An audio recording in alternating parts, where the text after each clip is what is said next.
श्री विष्णु सहस्रनाम स्तोत्र संपूर्णः। ओम श्री परमात्मने नमः। श्री विष्णु सहस्रनाम स्तोत्रम् यस्य स्मरण मात्रेण जन्म संसार बंधनात् विमुच्यते नमस्तस्मै विष्णवे प्रभविष्णवे नमः। समस्तभूतानादिभूताय भूव्रते अनेकरूपरूपाय वैष्णवे प्रभवैष्णवे वैशंपाय उवाच। श्रुत्वा धर्मनस्वेशेन पावनानि च सर्वेशः युधिष्ठिरः शान्तनम् पुनरेवाभयभाषत। युधिष्ठिर उवाच किवेकं दैवेत्यं लोके किं वापेयकं परायणं स्तुवन्तः कं चरणतः प्रार्म्यो युर्मानवा शुभं। को धर्मः सर्वधर्माणां भवन्तः परमो मतः किं जपन् मुच्यते जन्तुर्जन्म संसार बन्धनात्। भीष्म उवाच जगत्प्रभुं देवदेवमतं पुरुषोत्तमं स्तुवन् नाम सहस्रेण पुरुषाः सततोऽस्ति स्थिताः तमेव चर्चयन् नित्यं भक्ता पुरुषामययं ध्यायं स्तुवं नमस्यव्यं यजमानस्तव मे वेच्च अनादिनिधनं विष्णु सर्वलोकं महेश्वरं लोका अध्यक्षं स्तुवं नित्यं सर्वदुःखातिको भवेत्तं ब्रह्मण्यं सर्वधर्मयज्ञ लोकानां कीर्तिवर्धनं लोकनाथ महा अद्भुतं सर्वभूतबहुदुहितं एष मे सर्वधर्माणां धर्मोऽधिकमतमो मतं यद्भक्त्या पुण्डरीकाक्षं स्तरवैरचैनर्या सदा परमयो महत्तेजः परममयो महत्तपः पद्ममयो महद्ब्रह्मा परमयः परायणं पवित्रानापवित्रं यो मङ्गलामाच मङ्गलं दैवतं देवतानाच भूतानाययो पिता यतः सर्वभूतानि भवन्त्यादियुगागमे यस्मिच्च प्रलयः यान्निति पुनरेव युगक्षये तस्य लोकप्रधानस्य जगन्नाथस्य भूपते विष्णुर्नामे सहस्रनामे शृणु पापभयापहम् यानि नामानि गौणानि विख्यातानि महात्मनः ऋषिभिः परगीतानि तानि वक्ष्यामि भूतये। ॐ विश्वः विष्णु वषट्कारो भूतभव्य भवत्प्रभुः भूतकृत भूतभवभावो भूतात्मा भूतभावनः भूतात्मा परमात्मा च उक्ताना परमागतिः अव्ययः पुरुषः साक्षी क्षेत्र यज्ञे अक्षर यवचः योगो योग विधाता नेता प्रधान पुरुषेश्वरः नरसिंहवापु श्रीमान केशवः पुरुषोत्तमः सर्वः शिवस्थानुर्भूतार्निधिर्व्यव्यः संभवो भावनाहो भर्ता प्रभावः प्रभुरीश्वरः स्वयंभू शम्भुरादित्यः पुष्कराक्षो महासवनः अनादिनिधनो दाता विधाता धातुरवुदुत्तमः अप्रेमेयो ऋषिकेशः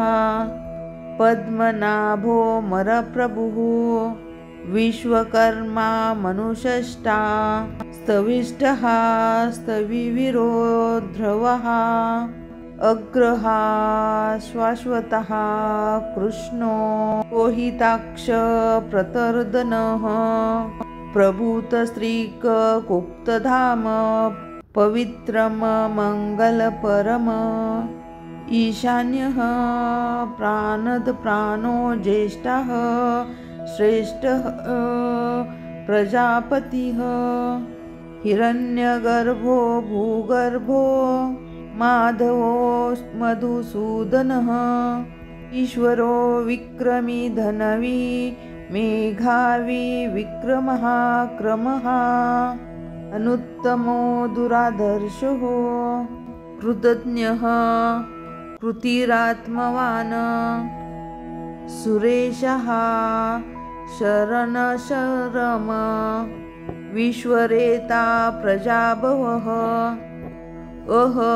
सवस्तरो व्यालः प्रत्यया सर्वदर्शनः अजेह सर्वेशः सिद्धः सिद्धि सर्वादिरच्युतः वृषा कपिरमेयात्मा सर्वयोग विनिषुतः वसुरवसुमनः सत्यः सामान्यतः स्मितसमः अमोघः पुण्डरीकाक्षो वृषकर्मा वृषाकृतिः रुद्रो बहुशिरा भूर्विश्वो योनि शुचिर्श्रवः अमृतः शाश्वतास्थाणुर्वरारोहो महातापः सर्वगः सर्वविद्भानुर्विश्वकक्षेनो जनार्दनः वेदो वेदविदव्यङ्गो वेदांगो वेदकविः लोका अध्यक्षो सुरा अध्यक्षो धर्मा अध्यक्षो कृताकृतः चतुर आत्मा चतुर्व्यूहः चतुर्द्रष्ट चतुर्भुजः भार्जिर्नो भोजनः भक्तो सहिष्णुर जगदादिजः अनघो विजयो ज्योतः विश्वयोनि पुनर्वसु उपेन्द्रो वामनः प्रार्शुरमेघः सुचिरुर्जितः अतीन्द्रः संग्रह संगो भृतात्मा नियमो यमः वेद्यो वेद्य सदा योगी विरहा माधवो मधुहा अतीन्द्रियो महामायो महो उत्साहो महोबलः महाबुद्धि महावीर्यो महाशक्तिर्महायित्य अनिर्वेश्यः वपु श्रीमान मे आत्मा महाद्रिक महेश्वासो महीभूता श्रीनिवासः सतां गतिः अनिरुद्धः सुरानन्दो गोविन्दो गोविन्दापतिः तिमिराचिरदमनो हंसा सुपर्णो भुजगोत्तमः हिरण्यनाभः सुतपः पद्मनाभा प्रजापति अमृतः सर्वदृक्सिंह सन्धासानिन्द्यमस्थिरम् अजो दुर्मशरमशास्तः श्रुत आत्मा सुरारिहा गुरुर्गुरुत्तमो धाम सत्यः सत्यपराक्रमः निमिषो निमिषशस्त्रवी वाचस्पतिरुधाधिरिः अग्रणीर्ग्रामिणी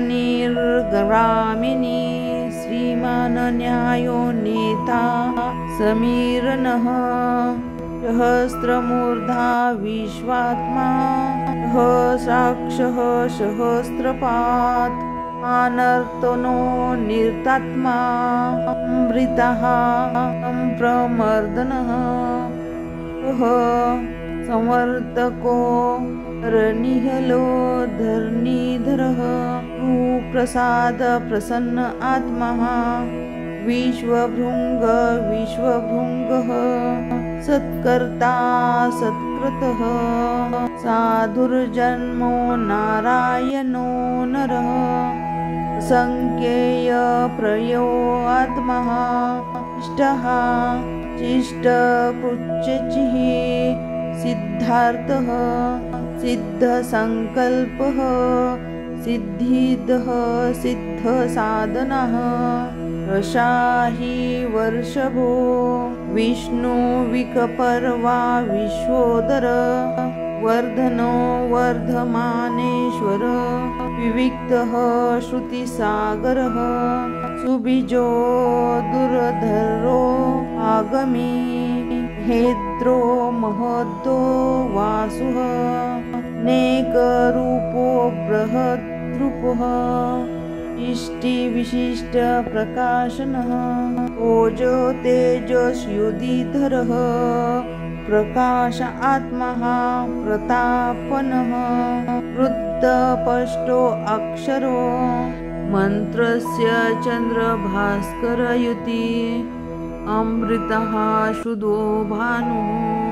शशबिन्दु सुरेश्वरः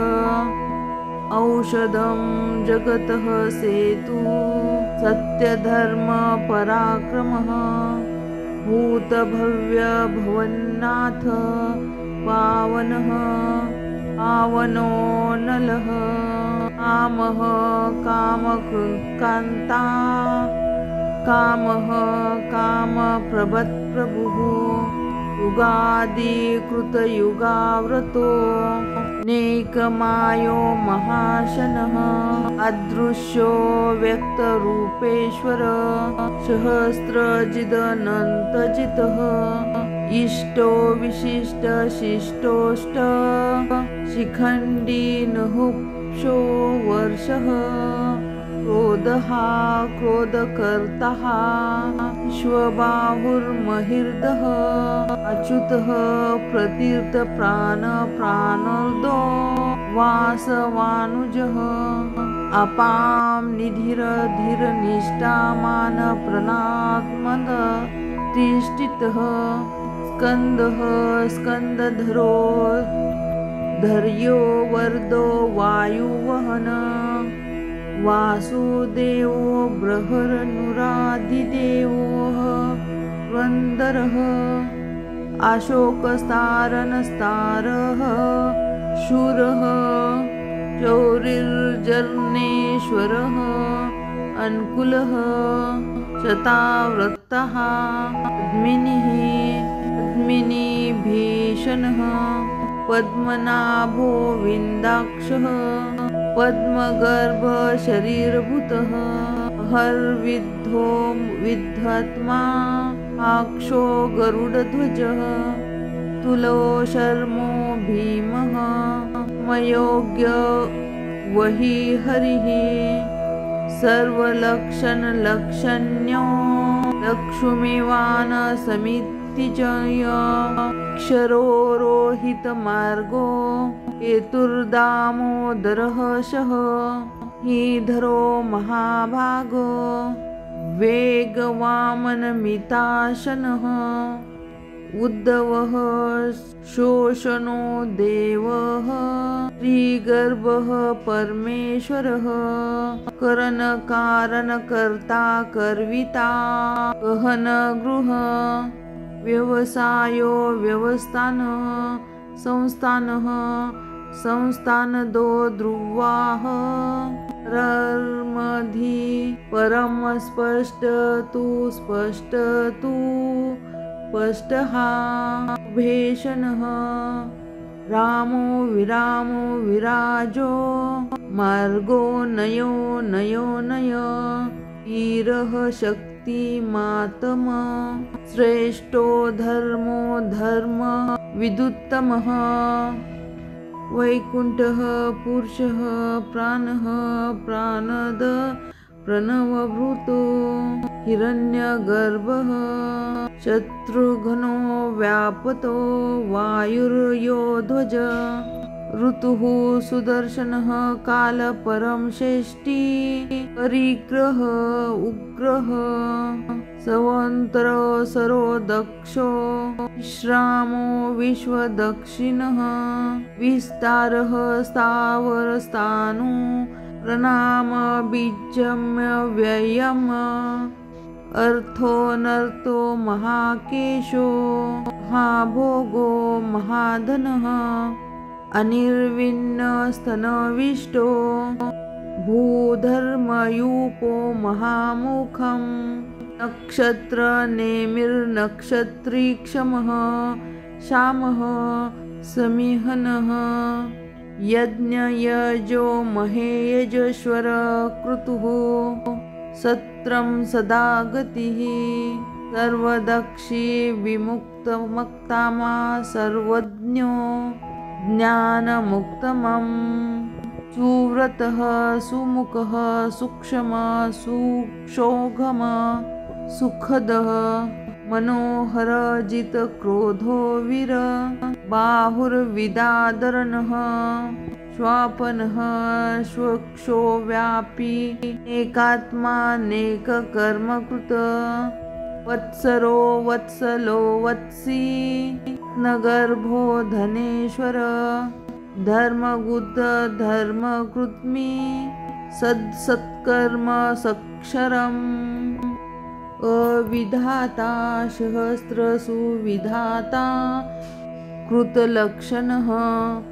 गभस्ति नेमि सत्वः सिंहो भूतमहेश्वरः आदिदेवो महादेवो देवोशो देवभृतगुरुः उत्तरो गोपपतिरो गोप्ता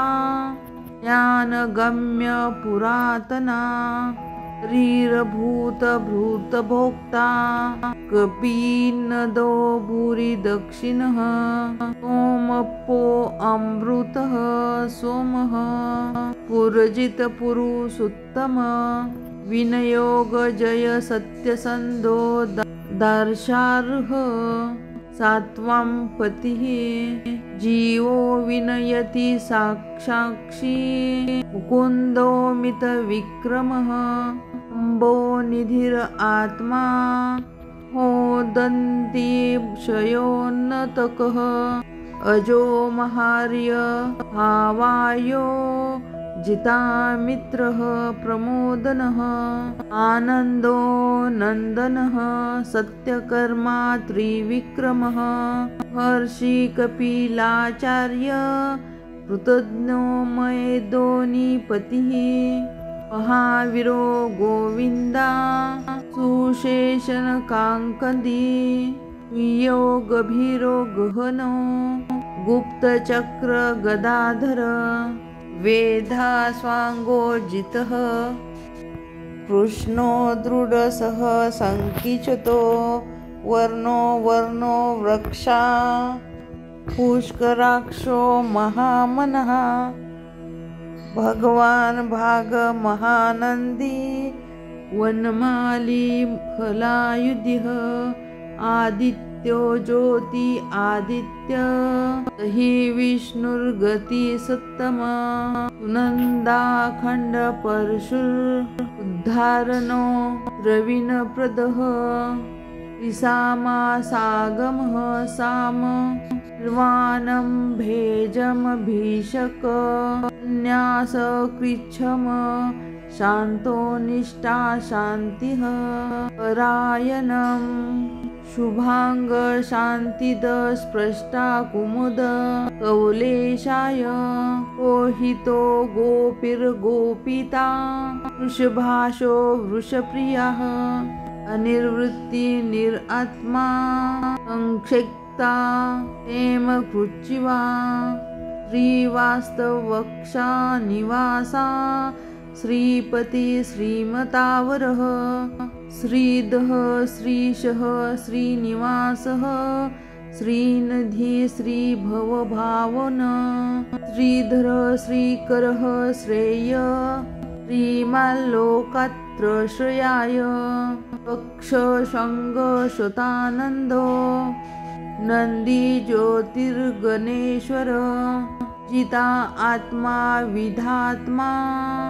सत्कीर्ति संचय संशय हर्चिस्मान हर्चिता विशुद्ध आत्मा विशोधन विष्णुवर्धन अनिरुद्ध प्रतिरहाथा प्रदिमोमित विक्रमः पालिनी इंदन विरह स्वारी सूरजनेश्वर त्रिलोकात्मा त्रिलोकेशः केशव केशिहा हरिहा कामदेव कामपाल कामी कान्ति कृतागमः अनिर्दिष्णु विष्णु विरोन्नतो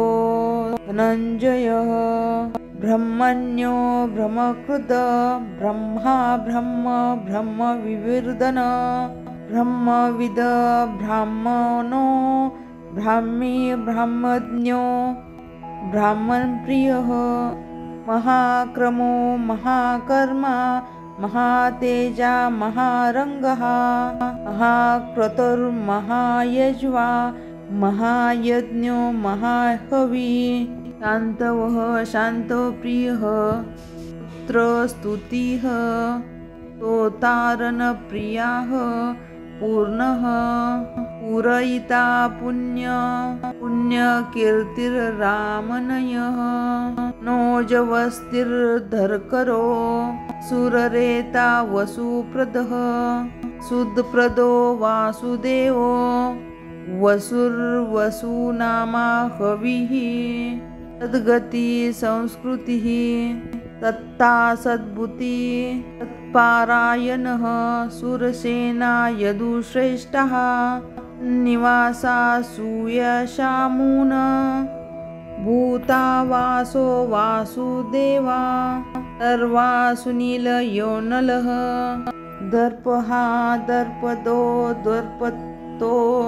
युर्धो पराजित नकोनेक सवकंकिनयन्ति दमनोत्तम लोकबंधु लोकनाथो माधव भक्तवत्सल सुवर्णवर्णो हेमांगो राचंदन ननांदगंधी वीरः विषम शिन्नो ताशिरचलश्वरः अमानी मानो मान्यो लोकस्वामी त्रिलोक्य अमेघा मेघा धन्य सत्यमेघाधराधरः तेजो वृद्धो युधिधरः सर्वशस्त्रभृतावरः चतुर्मूर्ति चतुर्बाहु चतुर्विभ्यस्य चतुर्गतिः चतुरात्मा चतुर्भाव चतुर्वेद विवेद कपात समावर्तो निर्वत्व आत्मा दुर्जोयो दुर्विक्रत्मा दुर्लभो दुर्मो दुर्गो दुर्वासो दुरारहिहा शिवांगो लोकवासा इंद्रकर्मा महाकर्मा कर्ता कर्मा कर्ता कमः उद्भव सुन्दरः सुनन्दो रत्ननभा लोचना अर्को वाजसनः शृङ्गी जयन्तिः सर्वविजयी सुवर्णबिन्दुरक्षोभय पर्वरागीश्वरेश्वरः महारुदो महागर्दो महाभूतो महानिधिः कुमुदः कुन्दर कुमुदपर्जन पर्जनोऽनिल अमृताश्रोत अमृतापुः सर्वज्ञः सर्वतोमुखः सुलभः सुव्रतासिद्धः शत्रुजीवश्रता पावना सहस्राची सप्तजिः सप्तशेधा सप्तवाहना अमृतः निर्घोण चिरान्तनो भयानक युद्धधारणनाशन